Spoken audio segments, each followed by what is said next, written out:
Hello guys, ഞാനിപ്പോൾ ഉള്ളത് Kozhikode baby ഹോസ്പിറ്റലിനടുത്താണ്. ഇവിടെ പോത്ത് എന്ന് പറയുന്ന ഒരു റെസ്റ്റോറൻറ്റ് ഉണ്ട്, 24/7 ഓപ്പൺ ആയിട്ടുള്ള. അപ്പോൾ എക്സാം സമയം ആയതുകൊണ്ട് തന്നെ ടൈം കഴിയാൻ കുറച്ച് ലേറ്റായി. അപ്പോൾ ഫുഡ് കഴിക്കാൻ വേണ്ടി വന്നിട്ടുള്ളതാണ്. ഇപ്പോൾ പോയിക്കൊണ്ടിരിക്കുന്നത് ഓഫീസിലേക്കാണ്. ഇപ്പോൾ നമ്മളുള്ളത് സൈലത്തിൻ്റെ ഫ്യൂച്ചർ ക്യാമ്പസിലാണ്. സമയം രാത്രി 1 മണി. ഇതുവരെ ചെയ്ത് പരിചയമില്ലാത്ത ഒരു പരിപാടിയാണ് ഇന്ന് ആദ്യമായിട്ട് ചെയ്ത് നോക്കുന്നത്. A day in my life, അതായത് എക്സാം സമയത്ത് എൻ്റെ ഒരു ദിവസം എങ്ങനെയാണെന്നുള്ളതാണ് ഞാൻ നിങ്ങൾക്ക് കാണിച്ചു തരാറുള്ളത്. രാത്രി ഉറക്കം വന്നില്ല, അതുകൊണ്ട് രാവിലെ എടുക്കാനുള്ള ക്ലാസ്സിൻ്റെ സ്ലൈഡൊക്കെ പ്രിപ്പയർ ചെയ്ത് അങ്ങനെ ഇരുന്നു. എന്നിട്ട് കൊയിലാണ്ടിലേക്കാണ് പോയത്. 3 മണിക്കൂർ ക്ലാസ് ഉണ്ടായിരുന്നു. നാച്ചു സാറ് കുട്ടികളോട് കാര്യമായിട്ട് എന്തൊക്കെയോ പറയുന്നുണ്ട്. നമുക്ക് കേട്ടുമൊക്കെ എന്താ പറയുന്നതെന്ന്. ഒരാളെ കൊല്ലാൻ വേണ്ടിയോ അല്ലെങ്കിൽ നിങ്ങളുടെ ആൾക്കൂട്ടക്രമണത്തിന്റെ മുന്നിലേക്കായിട്ടോ അങ്ങനെയൊന്നുമല്ല.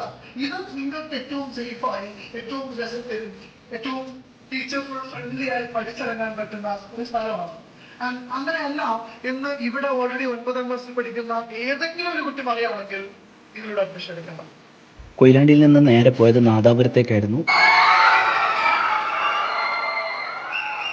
സൈലത്തിൻ്റെ ട്യൂഷൻ സെൻറ്ററിൽ 2 മണിക്കൂറോളം 8ാം ക്ലാസ്സുകാർക്കും 9ാം ക്ലാസ്സുകാർക്കും റിവിഷൻ ക്ലാസ് എടുക്കാനുണ്ടായിരുന്നു. ക്ലാസ്സിന് ശേഷം നാദാപുരത്തെ മക്കളുടെ കൂടെ കുറച്ച് ഫോട്ടോസൊക്കെ എടുത്തിട്ട് ഞാൻ കോഴിക്കോട് സൈലത്തിലേക്ക് വന്നു.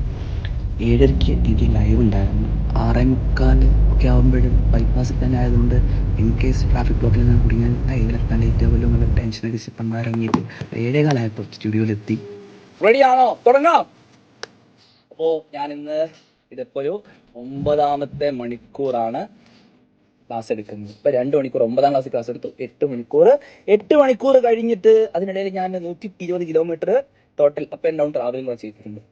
ക്ലാസ് കഴിഞ്ഞ് ഒന്ന് വീട്ടിൽ പോയി കിടന്ന് ഉറങ്ങിയ ശേഷം രാവിലെ തന്നെ എഴുന്നേറ്റ് മഞ്ചേരിയിലുള്ള സൈലത്തിൻ്റെ ട്യൂഷൻ സെൻ്ററിലേക്ക് ചെന്നു. അവിടെ 9ാം ക്ലാസ്സുകാർക്ക് റിവിഷൻ ക്യാമ്പ് ഉണ്ടായിരുന്നു.